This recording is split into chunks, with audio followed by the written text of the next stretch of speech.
To thank you for tuning into this recorded virtual lunch and learn that was presented by the Osborne Company in conjunction with Grundfos. Please give us a thumbs up and subscribe if you find the training to be valuable.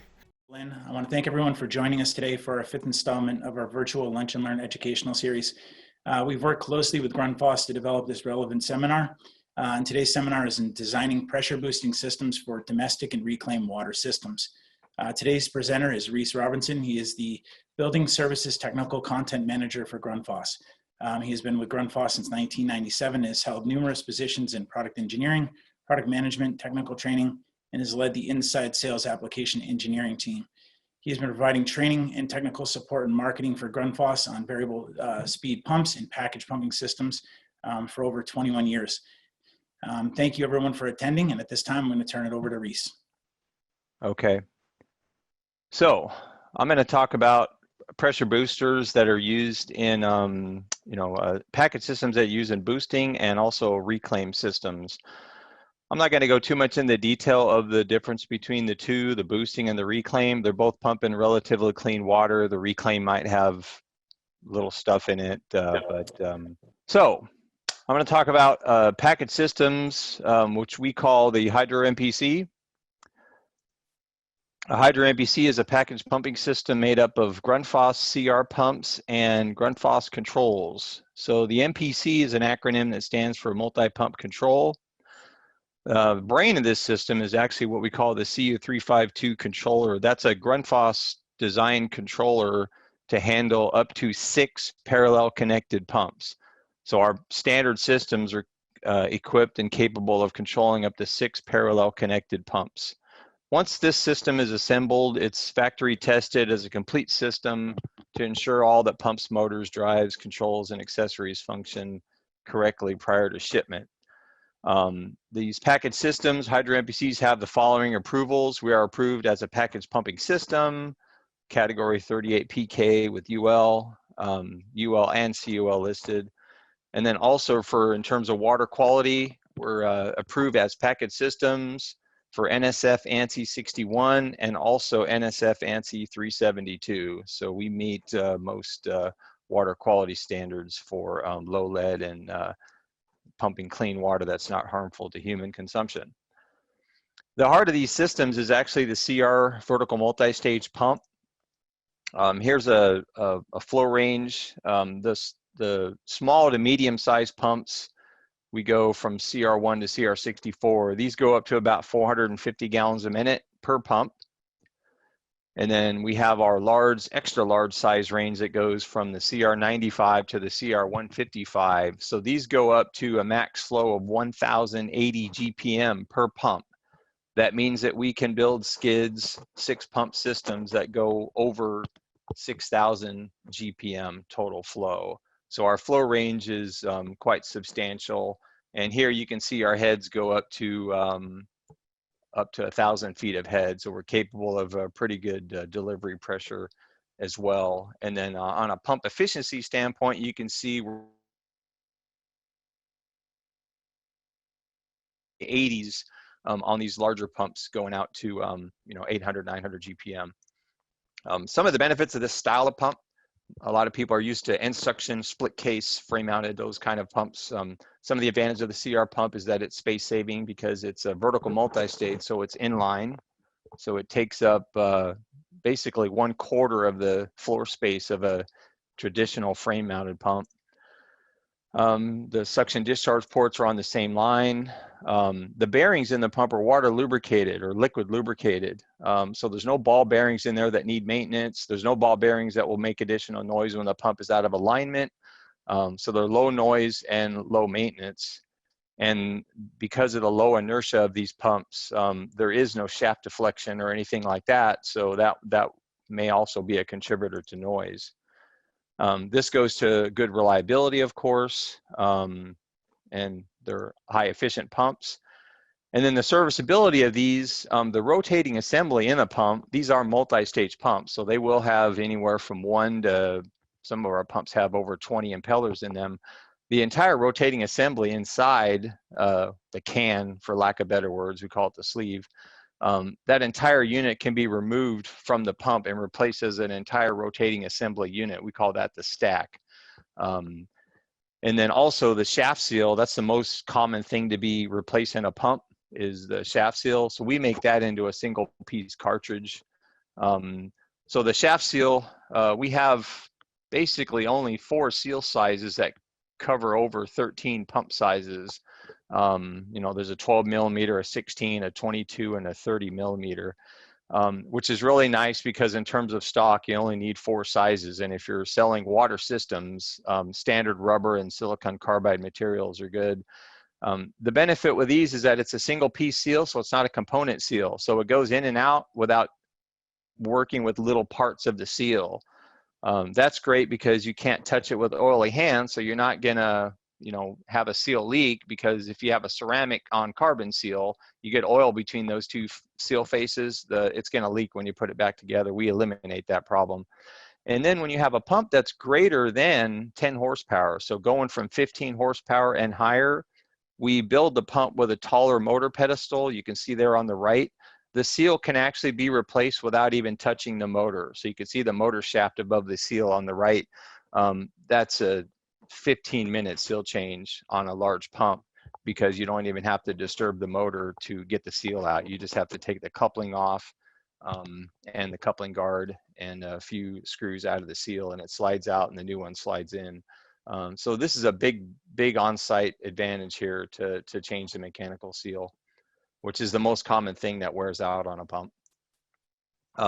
We have 2 primary system types for our systems. Most systems we build today are variable speed drives on every pump. That's kind of the standard in the world today with energy costs and controllability. So the one on the left is what we call our Hydro MPC.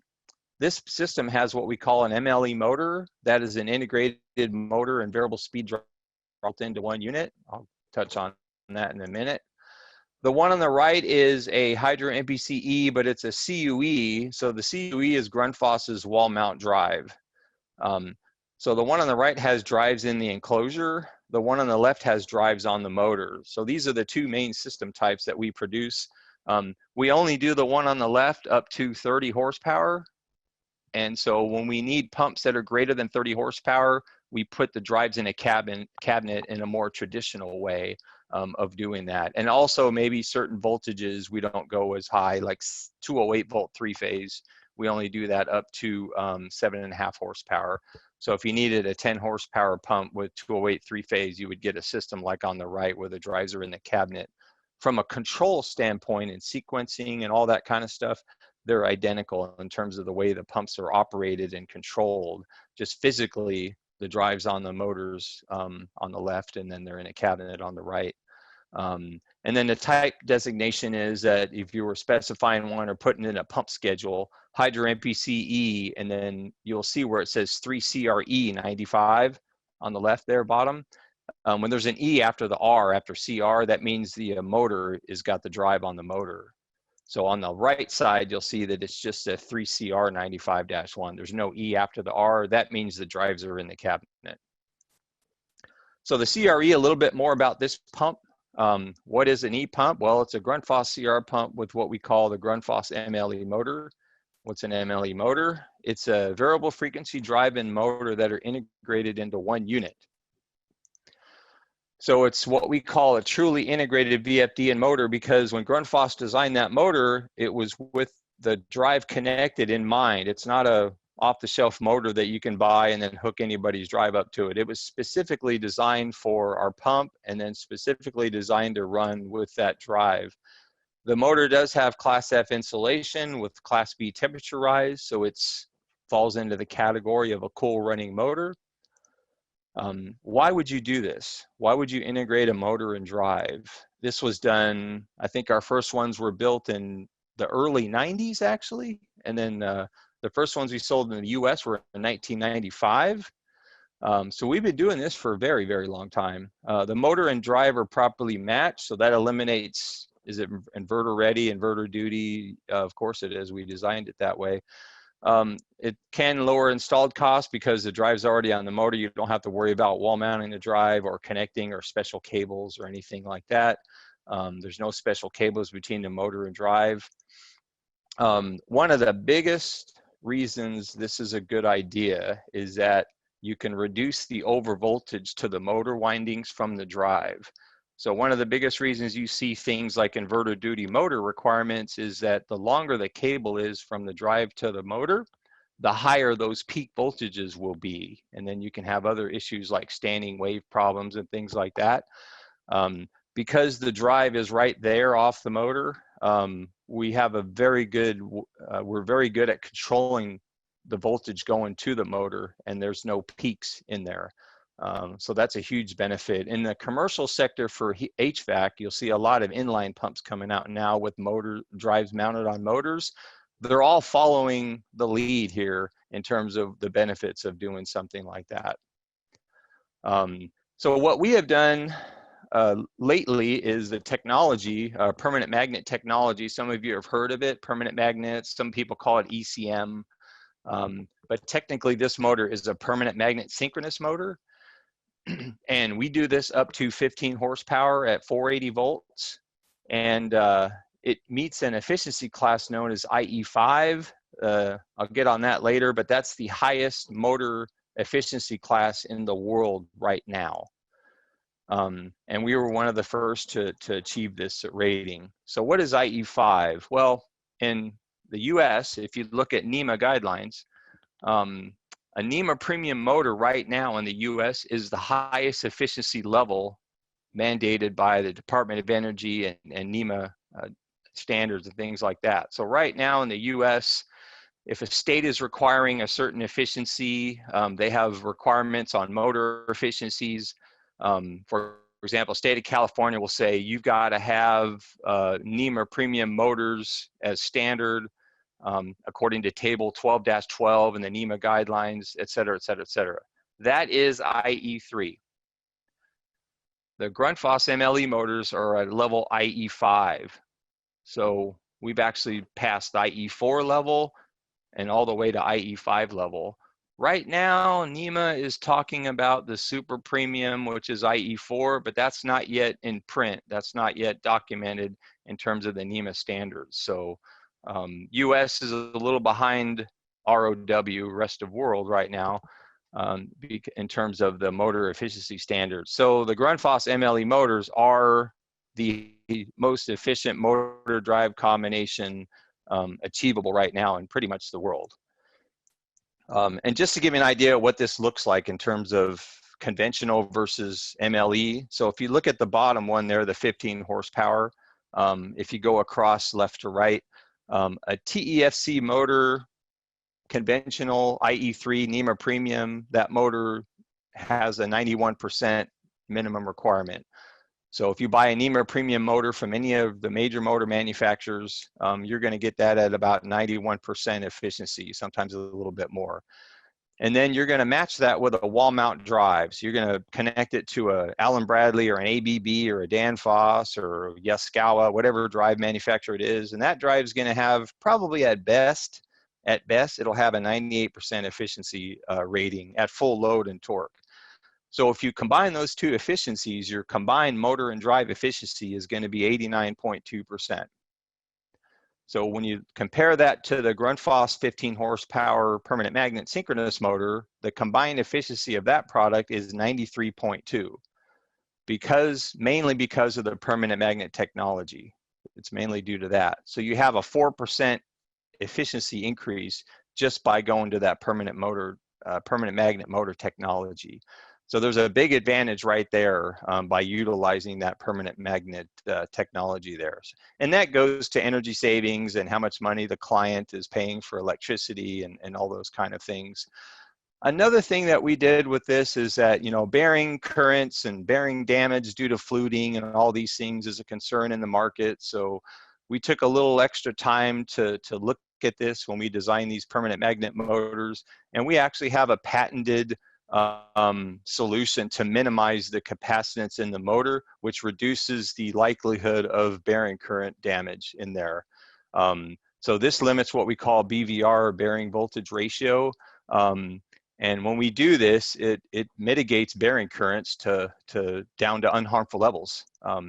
So our standard we can use standard bearings in the motor, so we can save a little cost there. We don't have to use ceramic bearings or hybrid bearings or anything like that. And it gives peace of mind to the end user because we don't have these failures. So I think since we deployed this method of bearing mitigation or bearing current mitigation, I think we've shipped over 50,000 motors and still has 0 come back with any kind of bearing damage due to fluting and any of those things that's caused by bearing currents and things like that. So that's an added benefit with those there. So you don't need brushes, grounding rings, any of this stuff when you get the CRE pumps with the permanent magnet motors. A little bit more about the motor. It's the pump itself has a motor. It's got a drive. The drive actually has its own controller in it, but when you get this pump on a Hydro MPC package system, it follows the CU352, the controller on the panel door. So we basically just disable the controller that's in the motor. If you pulled this pump off of the booster system and use it on its own, you could wire a sensor to it and it would actually work. You know, you set it up for constant pressure by itself. There is an operator panel on there. Again, we have one on the panel for multi-pump skids, so it's not really needed in this case. In terms of enclosure ratings, you know, a lot of you might think about putting it outside or in a dusty or hot environment. The motor itself is totally enclosed fan cooled. The drive is a UL type 3.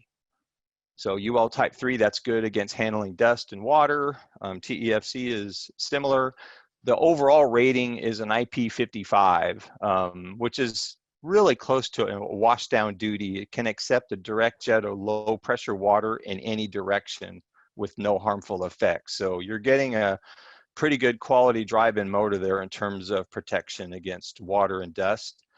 I tell people don't put it outside without a cover because it's black and black absorbs radiation and that can add to heat. And also if you have an area where you can have a temperature go down quickly at night, you could have condensation inside there.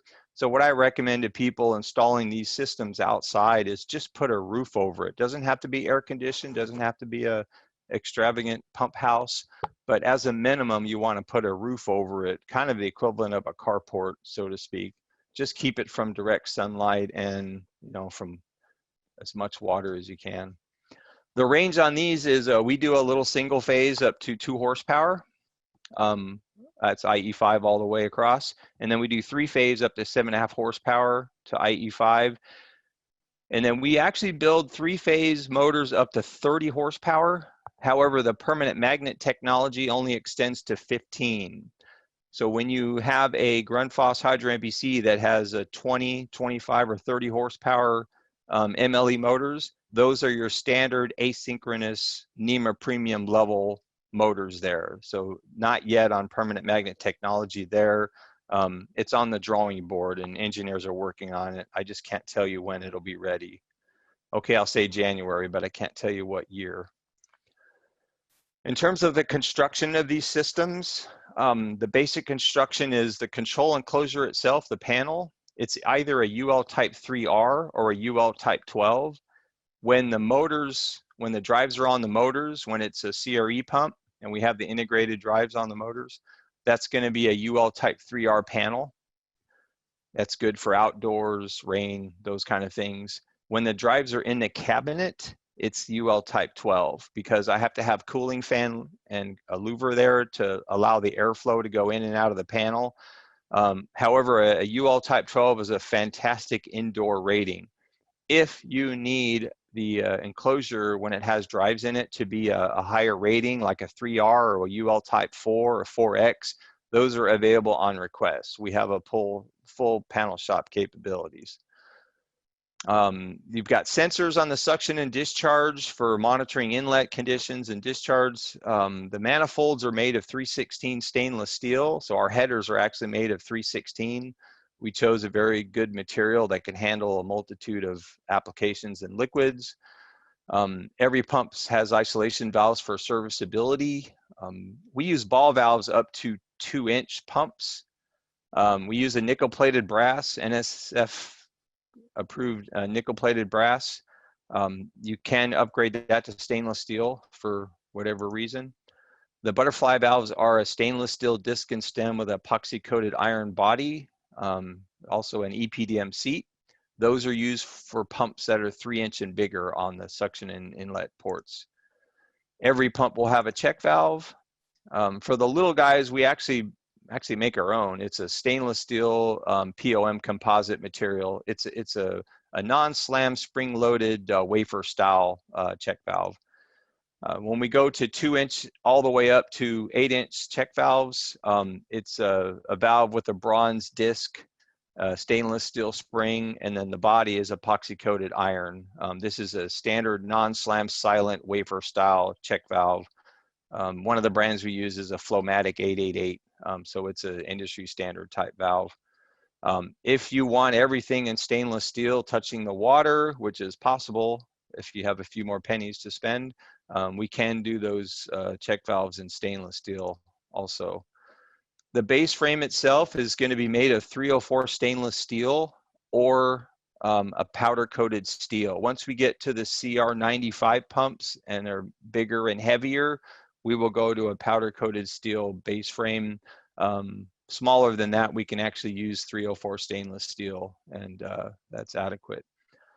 The pumps are standard. The pumps are actually made of iron, either ductile or cast iron, and 304 stainless steel. Those are NSF approved. Some people think that cast iron can't be NSF. It's a no lead, safe drinking water thing. It's not a no rust requirement. So, however, if you want stainless steel pumps, of course, that's also possible. Every system, we insist, has some kind of dry run protection, protect the pumps from damage due to low inlet conditions. So we will supply some type of device on it unless you have another field installed device that you'd rather use. But that's a thing that we look very seriously at to protect the pump station. There's a nameplate on every system, obviously, so you can identify it. We actually put it in 2 places. One's on the skid between a couple of the pumps. It's on the floor, it's a sticker, it could get damaged or not readable. So we put an additional nameplate inside the control cabinet door. That one stays nice and clean. So we put it in 2 locations. And then of course, all of our systems have the approvals for no lead and safe drinking water and all that good stuff. Our systems are actually what I would call modular. When they're shipped, we build a pump skid on one base frame, and then we actually put the panel on another base frame, or the panel will be all the way down to the floor. It might have drives in it, so it's just a control enclosure that goes all the way to the floor with a metal plinth underneath it. But the one on the bottom is how we're doing most of our systems now, where it's 2 separate pieces. We've done a few like the one on the top where it is one common base frame. But for us to be quicker to deliver and be more flexible with orders, we've actually moved more towards they're on separate bases. So when we ship it, when they're unpacking it and getting it into the pump room, they're usually moving in 2 pieces there. And they'll temporarily disconnect the cables to the motors and the sensors, and then they'll reconnect them. We label all the wiring, and we have wiring diagrams there. But we found that installers have liked this in many cases when it was in a hard to fit location, had to fit through a door, had to, limited floor space. You can turn the panels actually 90 degrees, and that can actually decrease the overall length of the system. But this is how we have done it. Now, if you specify in a system and you insist that it's all on one common base frame and it's not on 2 separate ones, we can also do those on request with a common base frame. Just a little bit more money and a little bit longer delivery. This is a look inside of our manifold. This is one of our 316 stainless steel manifolds. You can see the 3 pump ports on the left side. You can kind of see how smooth that is. We actually use a method. We do this up to 8-inch headers. We're evaluating it up to 12 and 14-inch. What we use is what's called the T-drill machining method, where we actually, if you look at position number 1 there, we drill a small hole into the stainless steel pipe, and then we machine out an oval, and then we actually extract the pipe. It's a mechanical extraction. We're pulling the metal out. And then number 4 is where we machine it down, and then we do a TIG weld on step number 5. This is 3/16 stainless steel. It's a very hard and strong metal. It doesn't need to be that thick. So we actually use Schedule 5, Schedule 10 stainless steel. It's incredibly strong. You'll see specs that say Schedule 40 stainless. That's just because they don't know how to weld the thin stuff, really. So if you compare it to the thicker stuff, I've seen things done like this before where, you know, when you have a construction like this, there's a lot of bad things that happen here. You have turbulence, and also if you look in the middle there, you have a little corner there. That is a region of zero velocity, and you don't want regions of zero velocity in your pump systems because that's where bacteria can grow and things like that. So you want to keep water moving throughout the entire header. So what Grundfos has done is we've done simulations, finite element analysis with fluid flow and things like that. And we're evaluating our header design to say, hey, what if just one pump is running on the end? Is the water still moving on the opposite end? Are we creating a stagnant water situation, for example, with a 3-pump system like this, with only flowing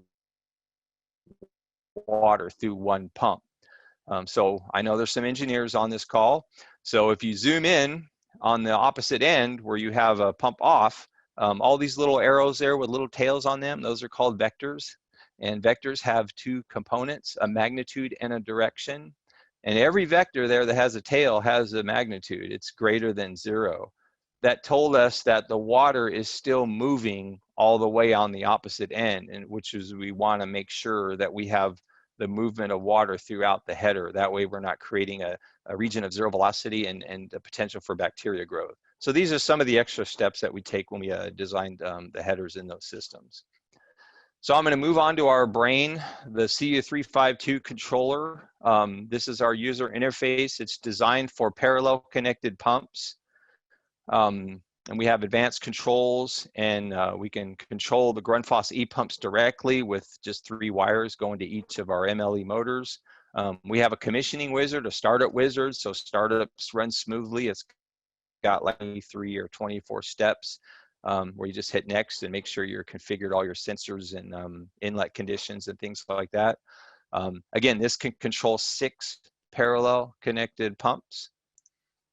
There's just more of a close-up view. It's got contrast adjustment. And if you look at the buttons there, you kind of notice some of the buttons are highlighted in yellow around the button. Only the buttons that have the yellow LED behind them are active in the current screen. So in this example, if you were to hit plus or minus on this, nothing would happen because those are not active on the current screen. So we try to design a little bit of intuitiveness into it. So one of the things that we've done is we design pumps and we know a lot about curves. And so what we've done is we've actually put the pump curve data into the controller. Because we're putting the pump curve data into the controller and we're measuring inlet pressure and we're measuring outlet pressure, we can actually give you an estimated flow rate because all our controller is doing is it's reading a pump curve. So you'll see here on this one, you can see that on the right side on the display screen there, you see approximately 26 GPM.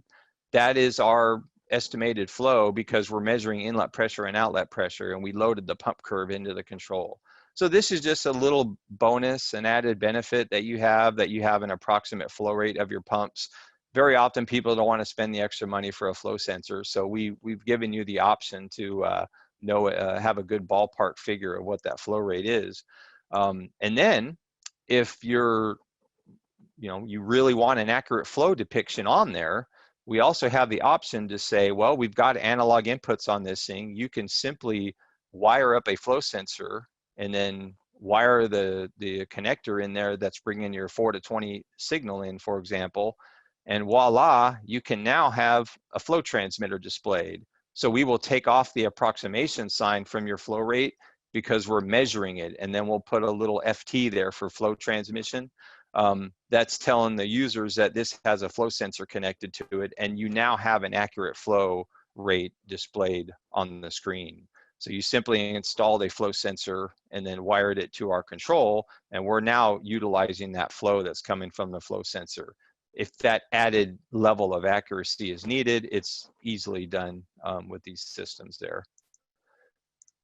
And then if we look at pump control, there's a lot of methods for staging pumps on. A lot of people use what they call speed-based sequencing. You know, when pump 1 gets to 55 hertz, start pump 2, or 95%, or whatever that is. So what we do is a little bit different. So I'll try to explain kind of what we do here. That first curve there, the top one is your flow head. That middle curve is actually your efficiency curve there. And then the bottom's horsepower, but we're going to focus on efficiency really. So that's this is a 3-pump system. This is a curve for 3 parallel connected pumps. So this one right here, that is your first pump. Okay, and you can see the efficiency curve there. So you can see the efficiency curve peaks at about 100 gallons a minute. No, 150 gallons a minute. So this is 2 pumps connected in parallel running together. So the 2 pumps in parallel running together, they have a peak efficiency of somewhere in the neighborhood of 280 to 300 GPM. And then this set here, this is 3 parallel connected pumps together, 3 pumps flowing water together. And you can see what that efficiency curve looks like, okay? But in every step of the way, you can see that there's a drop in efficiency between 2 and 3 pumps and 1 and 2 pumps, right? So what we're gonna do is we're gonna chop off these regions of low efficiency.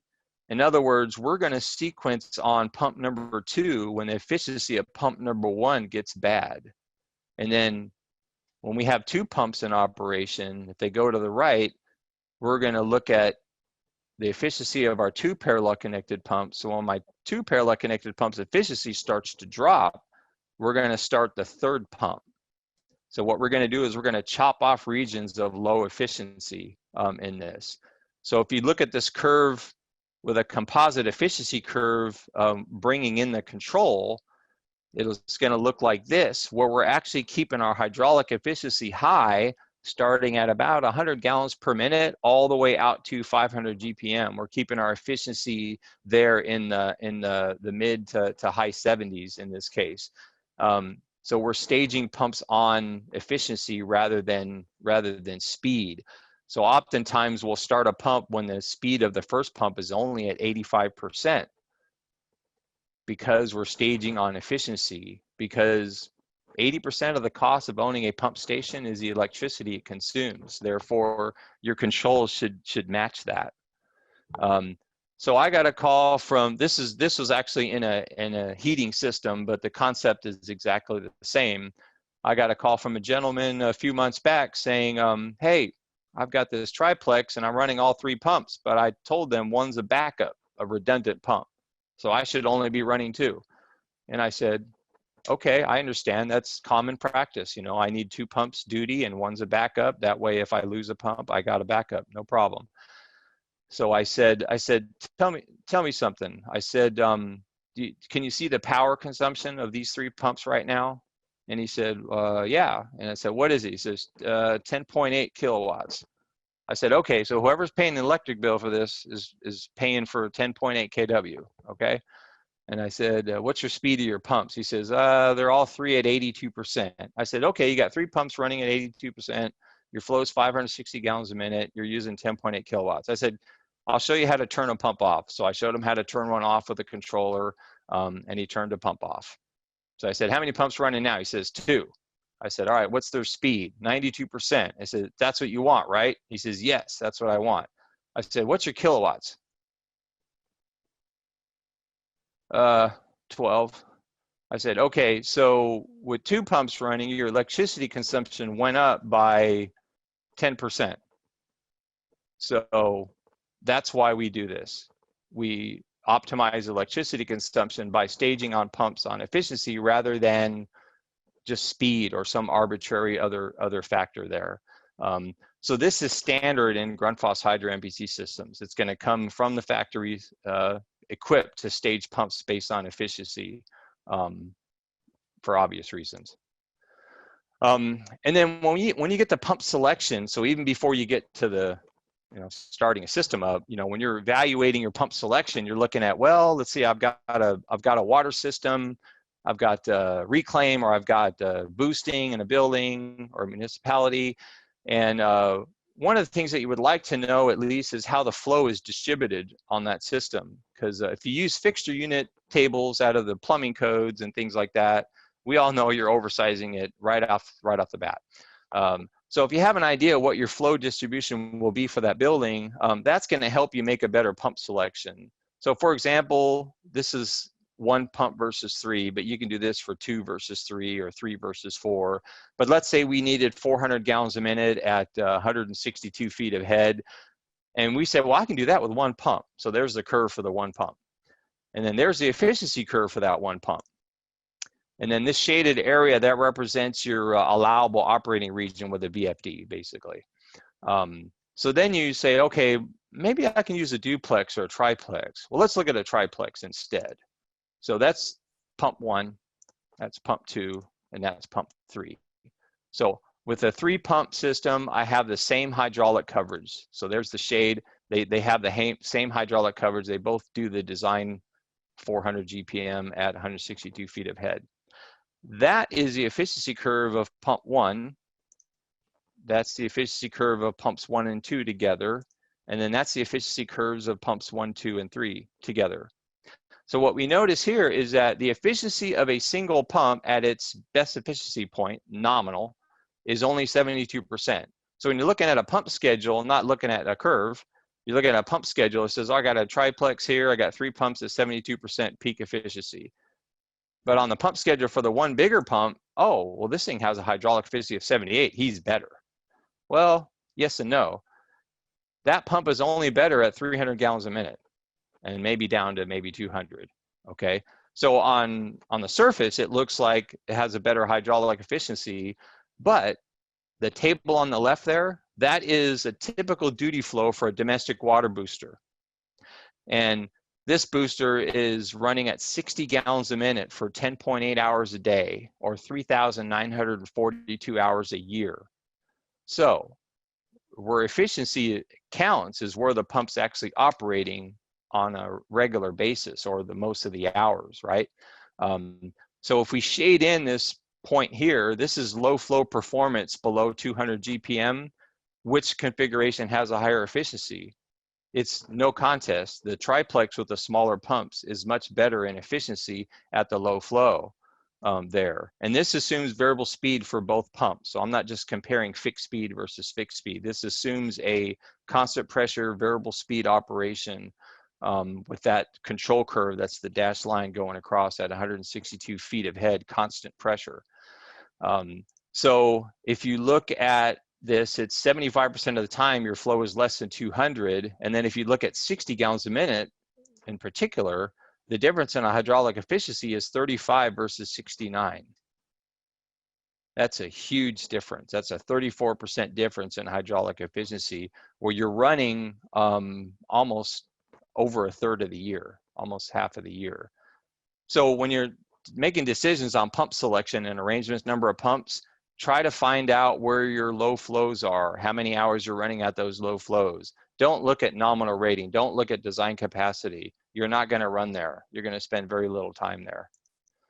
And then somebody asked me about, well, that's hydraulic efficiency. How about water to water? You know, bring in the electrical efficiency, because the bigger pump has a bigger motor. Bigger motors have higher electrical efficiencies. Bigger drives have higher electrical efficiencies. So if we're going to be fair, we're going to dash in the efficiency that's wire to water. Guess who still wins? The smaller pumps. That wire to water efficiency for the smaller pumps is still better at below 200 gallons a minute. Okay, admit these are permanent magnet, but it is. Another way to save energy, stopping the pumps at low flow. So we have a function in our CU352 controller called the stop function. This requires the use of a small diaphragm tank on the discharge side. So if you're designing a water system, any reclaim or domestic water, whatever, where you're going to have low flow or no flow situations, we have a built-in function there that will stop the pumps when the flow gets to low, and we have what we call low flow detection. We simply want you to plumb in a diaphragm tank on the discharge off of the header or off of the discharge piping in your system there. And then we're using the package mounted sensor to sense that pressure there. If you have a roof mounted tank, because pressure is really high at the pump set and you got to go up a building and you want to use a lower pressure tank because it costs less, you could put your sensor up at the roof, or you can just put your tank up on the roof and keep your sensor on the header.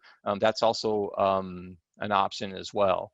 But we simply need that storage in the bladder to activate or to enable our low flow shutdown there.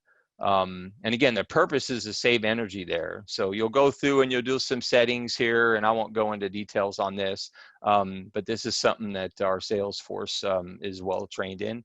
And then you set the on-off band to a particular band, a little bit above set point pressure, a little bit below set point pressure. That is where your pumps start and stop. So for example, if you had 100 PSI set point, your band is 10% because factory default is 10%. That means that your pump will stop at 105, and that means your pump will restart when your pressure drops to 95, when it's refilling that diaphragm tank with the water. If you want to move it up or down, you can move it up by 3 PSI, and then you can have your pump stop at 107 and then your pump restart at 97. These are just examples of the flexibility you have with our on-off operation when we're at low flow with a diaphragm tank there. And so we do this without flow sensing. So it's a kind of a proprietary thing that Grundfos does. And so our factory default is what we call the energy saving mode. So we're going to detect low flow at 10% nominal flow for the smallest pump. And that's when it's going to kick in the energy saving mode. So if you have a 100 gallon a minute pump, it's going to detect low flow at 10 GPM, and it's going to charge the bladder tank and stop the pump off. And if that tank is, for example, a 40 gallon tank and your flow is 10 GPM, your pump is going to be off for 2-3 minutes. And that goes to energy savings there. So this is how we do the low flow stop. If you want to use another method for flow detection, you can use a flow switch in combination with a diaphragm tank. You can use a flow sensor in combination with a diaphragm tank. But I recommend you use our built-in function. Now, if you're designing a system that always has flow and there's never low flow, then you don't need to worry about this. It's only for systems that will encounter low flow rates. And again, it's to save energy and also protect pumps against running against the closed valve, of course. And so what we do is we make the bladder tank selection easy. So we have a table. This is based on 30 years of Grundfos experience with variable speed pumps and boosting applications. And we have tables there that matched up the tank in terms of the size of pump that you have. So tank selection made easy. And this is in our product guide. It's in our O&M manual and probably a couple other locations there. Another feature that we have, we call proportional pressure. A lot of pump systems don't need to do constant pressure all the time. They can actually decrease the discharge pressure at low flow because your pipe friction is less. So we have a friction loss compensator in there, and we call that proportional pressure. So you can program in a pressure at low flow, and you can define a quadratic or squared relationship, or you can define a linear relationship there. This is a way to let you decrease the pressure at low flow. Some people do this by putting a sensor remote. So if you put a sensor, if you're pumping water in a municipal waterworks and you're going a couple miles down the road, you might put a sensor 2 miles away. And then if you control to that pressure, you're going to have the equivalent of a proportional pressure because your pump is going to decrease pressure as flow reduces because of the lower friction loss there. This allows us to do that without the remote mounted sensor. It's just a way to trim the fat off the energy by supplying less pressure at less flow because the friction is less in there. The benefits of this are that you reduce water leakage, because if you're always discharging 100 PSI and your piping system is old, yeah, there's water leaking into the ground eventually. So if I can reduce that 100 down to 80 at certain periods of the day, that's going to reduce the overall water leakage over time. And then that can reduce the maintenance on the piping. And of course, it's going to save energy because your pump's going to be running at a lower speed. So there's going to be a reduced energy consumption there. And it might help avoiding pipe bursts and other things like that. So there's a lot of good reasons to use this. This is easy to program in the field. It's standard on our controller. And then one of the things that we face a lot is inlet conditions, right? So if I have a project where I have different boosting systems, I might have one for the building supply. I have another that's reclaim. So one system might get water from the city. Another system is getting water from a flooded storage tank. Another system is getting water from a tank below the pump inlet, where we call that the suction lift operation. So there's different challenges that go with each one of these. When you're lifting water from below the pump, the biggest challenge I've seen is that you're pulling air into the suction piping, because that water is so low in pressure as it enters that pipe, and when pumps restart, it sucks water in, or sucks air into the suction piping. That is the biggest challenge. Lifting the water up is not the biggest challenge. It's sucking the air in is the biggest challenge. What I recommend people is when I have a skid, like a headered system with like a triplex, is they'll try to put 1 foot valve down on the main pipe down into the water reservoir there. I recommend they do a separate drop for each pump. Costs more money, it takes a little bit more piping, but that gives you an individual foot valve for each pump, which is now your check valve. And every time that pump stops, there's system pressure filling that suction pipe, and it's seating that check valve, and you're not going to pull any air in there. So that's how I recommend they do suction lift operations like that. If you choose to use the header way of doing it, and you want a 1 common foot valve in there, I recommend we have what we call the suction lift kit. I'm sorry, I don't have a drawing for that, but we have what we call the suction lift kit. We put a small hose from the discharge header to the suction header. When the pump stops, we allow some discharge pressure to go back to the suction header, which will then fill up that long column pipe going down to the water, and it'll pressurize your suction pipe and help seat that foot valve in that suction pipe. So if you design systems where there's a header and you have 1 pipe going down into the water reservoir below the pump inlets, talk to our distributor about suction lift kit, and we have a little design there that will help you with that. I still recommend individual drop pipes because it's proven to be more successful, but you know, it's a designer's choice. And then we have our flooded suction, where we have a gravity-fed water supply above the pumps, and you know, that's easily done. Keep in mind that the atmosphere gives you 33.9 feet of pressure at sea level. So if you're pumping cold water, your net positive suction head will be more than the height of the liquid above the pump. A lot of people are familiar with the boiler industry, and they say, oh, well, there's only 10 feet of liquid above your pump inlets, or your net positive suction head's only 10 feet. That's not true. Your atmosphere is pushing down on that 10 feet of water. So if you have 10 feet of water above the pump inlet and you're at sea level, you've got 10 plus 33.9. You've got almost 44 feet of positive pressure there. So the only thing you need to take away from that is your friction loss and your vapor pressure. And then when you have pressurized inlet, that's easy. It's whatever the city pressure is. It's cold water. You don't worry about NPSH when you have that much ample pressure there. I put some slides together for NPSH to remind people it's only 4 elements. It's just 1 minus 2 plus 3 minus 4. It might be a minus 3 if your static is below the pump, but you have atmospheric pressure, you have vapor pressure, you have static height above or below the pump. So you subtract number 3 if the water level is below the pump inlet. And then you have your suction line losses. So just to give an example, what you need to do when you have flooded suction is atmospheric pressure. At sea level, it's 33.9. You would subtract the vapor pressure of water at 60 degrees. It's only 0.6 feet. Your static height above a pump inlet, here it's 8 feet. And your friction loss is, in this case, it's negative 2.3 feet. So it's 2.3 feet of head loss because of the entrance to the suction pipe. So right now, your NPSH available is 39 feet. You pretty much pick any CR pump and you have no problems with that. Another example is it's below the pump inlet. So this time we're lifting the water by 8 feet. So our atmospheric pressure is 33.9, our vapor pressure is 0.6. Our static height is a negative 8 feet because we're below the pump center line. And then our friction loss is a little higher because we have the entrance to the foot valve, and then we go up and we got an elbow and we into there. So we have a little bit higher head loss in this arrangement.